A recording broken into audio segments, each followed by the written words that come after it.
What's poppin', everybody? This is the cartoon kid Ray Rawlins, and I'm joined by my good friend Mr. Alex Payne. Today, we are doing a review of episode 4 of Futurama from season 1 called Lovers Labored in Space, which I believe is the name. Not 100% sure, but it's episode 4.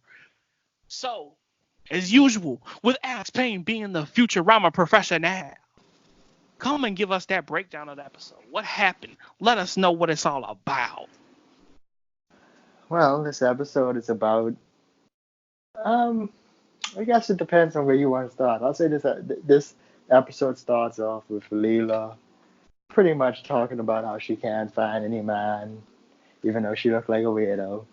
So eventually they end up going on their mission. I would say, which is weird because I thought they were a delivery company, but I digress. So they go on their mission to save the animals of Virgon 6 because it's going to collapse because of overmining. And on her way there, she runs into Zab Brannigan, who is a decorated officer of space, I guess. I don't know, of the galaxy. And he tries to stop her because it's illegal for her to get involved with other planets and shit like that. So they eventually reconcile their differences, and she eventually disappears, goes to save the animals, but one of the animals she saves eats all the other animals, so they dip out and everything is all right. I guess you could say it's kind of a difficult episode to explain, really, without just you'll understand the episode more as we lead into like describing it and stuff. So first impression for me, like this episode introduces a lot of like mainstay characters. Like they introduce, because I mean you never watched the series and then so you wouldn't know, Right. but like Zap Brannigan and Kif and Nibbler, which the pet, like all of Yeah. those are like main side Oh no, we're characters. gonna see them again. Yes, all the time. Well, not all. Well, yeah, I guess you could say all the time. Oh, So I hate that dude. everyone does. I think that's the point. Well, So, yeah. but yeah, so that's my first impression. Like this episode introduced a lot of the main characters to the show, like side characters, and it had some extra Zoidberg moments in there, so I like that. But but if we're to transition into moments though, a few of them, I can't, judging from how you said that, I don't know how you feel, but like, I kind of enjoyed Kif's just absolute Yeah. hatred for Homeboy. It's like, he'll just say something, he's like, ah. Like, yeah, this made me laugh. It's just, You can see he doesn't like him. Like, yeah, and to get more into this Zach, whatever the hell Brannigan character, he's basically like this Zap. pompous, cocky asshole Yeah. who basically expects everyone to just bend to his will to do what he says, and because he has a whole bunch of yes men behind him. So, and Listen, that's it why killed Kif me. doesn't fuck with him. It killed me when he was like, the first rule of chess is never to show your opponent your pieces. And then you just say, ah,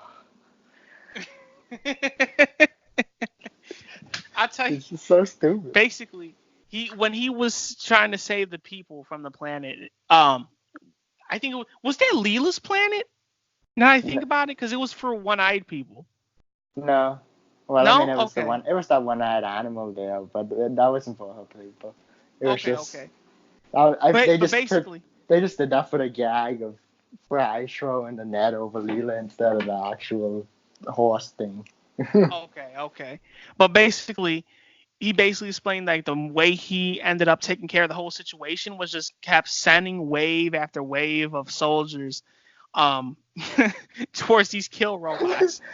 Just basically says, "Go, keep going, go, go, Everybody go." just die. That's basically what he did. So, and it's just like, and you can see the people, his subordinates around him.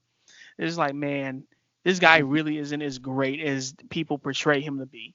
And like he said, his underling, I guess you could say, Kif, it just don't fuck with him. He just don't fuck with him. He does not like that attitude he always has, which is, definitely understandable. He's a cocky asshole. He needs to get his ass beat. The jackass would like to see you in his quarters. But it's just crazy, man. Like Leela, and not to mention, like, the whole episode basically is about her trying to find love and how she basically has not found it. She always thought highly of this dude. She finally sees what asshole he is. She slams him. She definitely slams him. That's how they, quote unquote, as you say, reconcile their differences. And she regrets it. Man, yeah. But you gotta drink some of that champagne. Champagne, fucking idiot. So you're a real connoisseur. I hate that guy so much. I'm not even like, oh, I wish he died, bro. Listen, I can't stand that dude. Like, that's pretty much his gimmick. Everyone must hate him. I will say though, like, I need to point out these two instances. One, before all this shit even went down, I think Leela, she was on a date, right? And the dude basically turned around and saw, whoa, you got one eye? Oh, whoa. And it just really made me think, like, the whole one eye thing didn't bother me, but it kind of does now. I'm not even lying to you. Like, whoa, yo, what is going on with your face, bitch? Like, come on. Another funny moment to me though is like when they was talking about like going out, and then it was like, oh, we should go here, and then you hear Zoidberg, the rotting carcass of a whale. It's like, it's kind of nasty, man. It's nasty, and it shows you what. You know what? One thing about Zoidberg too, and I don't know, like, I don't know the whole alien species and how that shit works yet, but you can see he looks fucking very different than everybody. This big pinkish, purplish, whatever the fuck color he is, he looks weird. He looks fucking weird. So it kind of doesn't surprise me that he say anything like that. Just by the way he looks, you can see he's gonna say some crazy shit. He's a lobster, man. He's a big old lobster. I'll tell you, another moment that I liked, kind of had me chuckle a little bit, was when Bender was like, yo, you gotta find the guy with two eyes and just poke one eye out. She has this big ass poker. It's like, God damn, these people are violent as shit. And then I think when they were gonna go see Brannigan go get on this ship, and he was like, here, better take this. He's handed the poker to poke his, and she should have took it. Honestly, she should have took it and poked both eyes out of his fucking face. And I will tell you, when that animal ate all those that little, what did you call it, a chicken? Not a chicken, but no, that's not. The fuck chicken. Is it? I don't know why that came to my head immediately. It's named Nibbler. I don't know what the species is. But I will tell you this, is like, you fattened motherfucker, you ate all those big ass animals. And it didn't change. It did not change any shape or anything. It just straight up maxed every single animal on that ship. And then I don't understand why Leela has so much disdain for this Brannigan dude. She ends up slamming him, and yet she feels so damn regretful for it. Like, hey, bitch, you kind of asked for it. So, but you know what? I don't have the mind of a woman. Maybe a woman could explain it to me, but I don't get it. Well, she felt pity for him, man. So you gonna give up pussy to make pity go away? I don't get it. Anyway, what other moments you got, if you have any? I think we covered all of them. I think so. I guess I can mention when Professor Farnsworth is talking about how the planet is like, what about the animals? I didn't say anything about animals. So the planet will implode soon. Sadly, this will kill all the animals. It's like, you old bitch. What are you trying to say? You don't even know what you're saying. Who are you? Evil ass people, man. Evil ass people. But let's get into final reviews. I gotta say, this episode was decent. Like, and yeah, I say that about every single episode we do. But unless I see a really bad one or a really good one, my reaction's pretty much gonna be the same, man. I'm not even lying to you. I will say though, what was the roommate episode was the last one, okay, Yeah. and the one before that was the one with the big amusement park.